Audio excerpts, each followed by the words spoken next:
Hi, this is Stephen. If you are a Send7 supporter, please listen to the special episode I released on Saturday, and please check your email inbox for an email from me. If you did not receive an email from me, then please write to me at podcast@send7.org. If you have already moved over to the new Purple podcast feed, I hope you like it. You can listen to last Friday's quiz, which was the first one I've ever recorded. Please remember to cancel your old subscription so that you are not charged twice.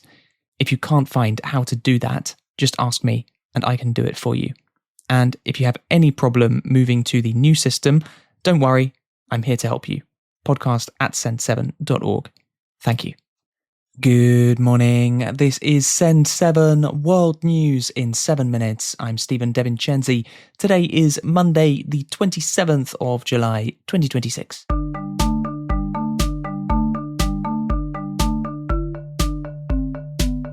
Starting in Europe today, in France and Spain, over 300,000 people have been evacuated because of wildfires. High temperatures and strong winds are making the fires spread quickly.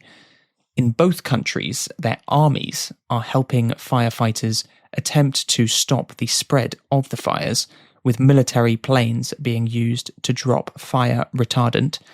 In France, the gendarmerie knocked on people's houses in the suburbs of Bordeaux to try to encourage people to leave. A total evacuation of the Cap Ferret Peninsula was ordered on Saturday, where around 40,000 people were staying. Around Spain's capital, Madrid, tens of thousands of people have been forced to leave their homes as different fires have merged with each other. There are also major fires on the Italian island of Sicily. In Germany, police have shot dead a man suspected of attacking the gay pride event in Berlin this weekend. Abdul Balut, who was 21, was known by police as an Islamist who had a history of radicalization. On Saturday evening, one person was killed and 16 were injured when a van was driven into people close to the Berlin Pride Festival. There were also reports some people were stabbed. Abdul Balut escaped capture until yesterday evening when he was shot dead by police in a suburb of Berlin. Mayor of Berlin, Kai Wegner, said that what happened on Saturday was, quote, an attack on our free and cosmopolitan society. On the Danube River separating Croatia and Serbia, a Hungarian cargo ship which sank in 1937 is now visible because of the lack of water in the river. A long hot period has dropped the Danube to its lowest level on record. Romania has shot down 3 Russian drones over the last 3 days, according to President Nicolae Dan. America's Brazil has recalled its ambassador to Argentina because of comments by Argentinian President Javier Milei.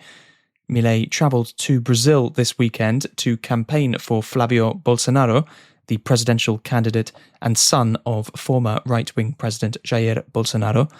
Milei also criticised President Lula and Brazil's judiciary.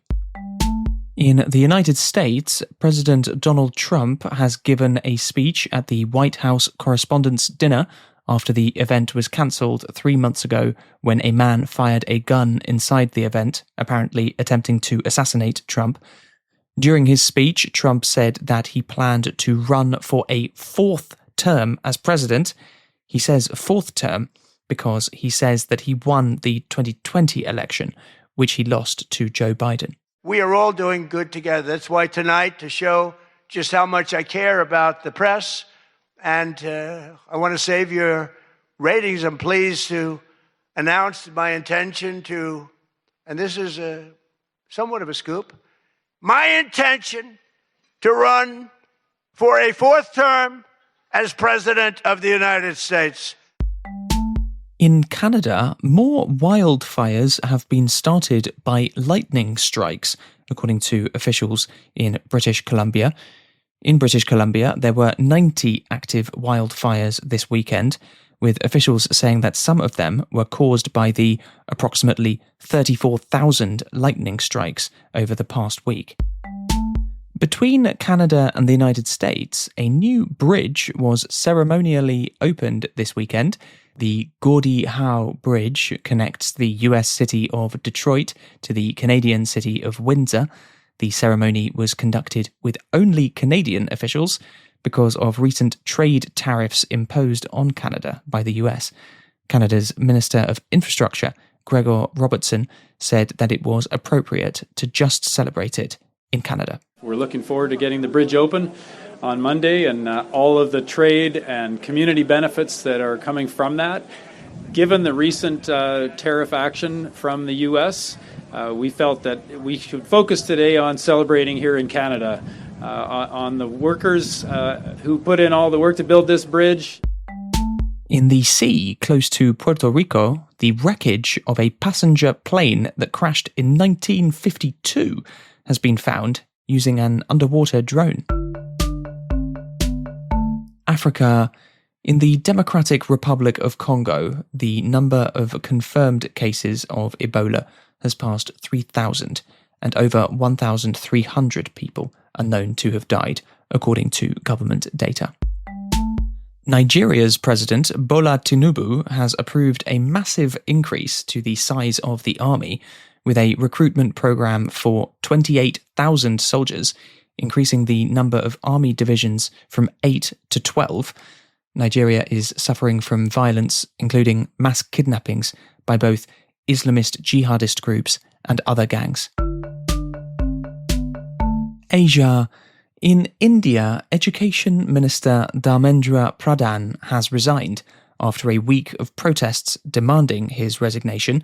The cockroach movement protests were demanding the resignation of Pradhan because of the leak of medical exam papers earlier this year, which caused 2 million students to have to resit their exams, something which protesters say was caused by corruption. There were celebrations on Saturday amid the protests when the resignation was announced. The United States paused airstrikes on Iran this weekend. There are some reports that military officials have advised President Donald Trump that the bombing campaign has reached the limit of its effectiveness and that the US is running low on weapons stocks. Yemen's Houthis and Saudi Arabia continued to bomb each other this weekend. In Palestine's West Bank, 4 Palestinians and 2 Israeli soldiers have been killed during a confrontation between Israeli settlers and Palestinians. United Nations numbers have said that there have been increasing attacks on Palestinian villages by Israeli settlers this year. And the United Arab Emirates has the best passport in the world, according to the 2026 Passport Index. People from the UAE have 138 countries that they can travel to without a visa, and another 44 that are visa on arrival. In joint second place are France and Spain. A big thank you to our amazing Send7 supporters who keep this podcast running. Our supporters can now listen to Send7 without any adverts, and they have a bonus episode every Friday in which I quiz them on the world's news. And they also have all of our transcripts, vocabulary lists, and worksheets. And of course, we give 10% of our profit to highly effective charities. Click the link in the episode description for more information. Tomorrow you will be with Ben Mallet. Have a great day.